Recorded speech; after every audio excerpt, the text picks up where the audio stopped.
भाजपा नेता ज्योतिरादित्य सिंधिया ने देर रात महल में एक बड़ी बैठक की, जिसमें ग्वालियर का चुनावी रण जीतने की तैयारी की गई।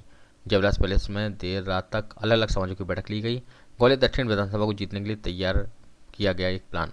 विधानसभा क्षेत्र के 5 चुनाव हारे पार्षद प्रत्याशी मंडल अध्यक्ष की भी बैठक ली गई। दक्षिण विधानसभा के निर्णायक वोटर्स वैश्य समाज, मुस्लिम समाज, सिंधी समाज, चौरसिया समाज और क्षेत्र के बड़े व्यापारियों के साथ सिंधिया ने बैठक की है।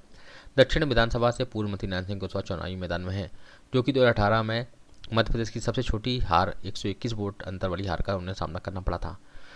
बैठक लेने पर केंद्रीय मंत्री ज्योति सिंधिया ने कहा कि मेरी यह सदैव सोच है, इस चुनाव को एक जन अभियान बनाना है। यह बीजेपी कांग्रेस का चुनाव नहीं, बल्कि मध्य प्रदेश के बुजुर्गों, भाइयों बहनों के साथ बेटी और बेटों के भविष्य का चुनाव है।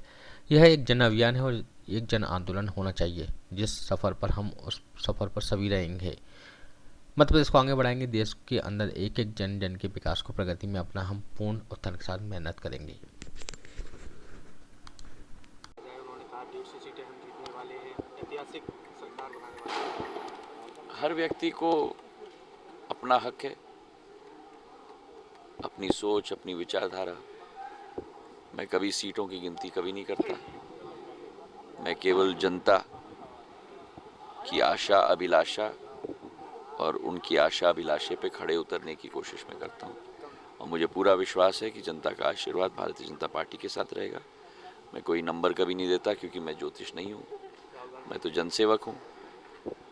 मैं केवल ये कहूँगा कि पूर्ण बहुमत के साथ भाजपा की सरकार बनेगी। कमलनाथ जी कह रहे हैं कि मध्य प्रदेश बीमारू राज्य हो चुका है और अब कुपोषण की तरफ स्थिति में आ चुका है, हमारी सरकार आएगी तभी तस्वीर बदलेगी। इसलिए तो 55 साल कांग्रेस ने ये हाल कर दिया मध्य प्रदेश का, और इसलिए 18 महीने में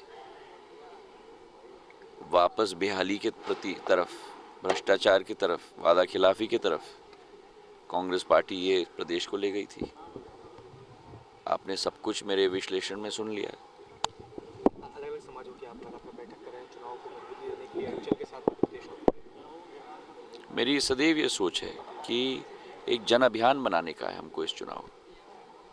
ये बीजेपी और कांग्रेस का चुनाव नहीं है, ये मध्य प्रदेश के बुजुर्गों लोग का भविष्य का चुनाव है, भाइयों और बहनों का भविष्य का चुनाव है, और बेटे और बेटियों का भविष्य का चुनाव है। तो ये एक जन अभियान और जन आंदोलन होना चाहिए कि जिस सफ़र पर हम हैं उस सफ़र पे ही हम लोग अडिग रहेंगे। मध्य प्रदेश को हम आगे बढ़ाएंगे देश के अंदर, और एक एक जन जन की विकास और प्रगति में हम अपना पूर्ण उत्थान के साथ, पूरी मेहनत के साथ काम करेंगे।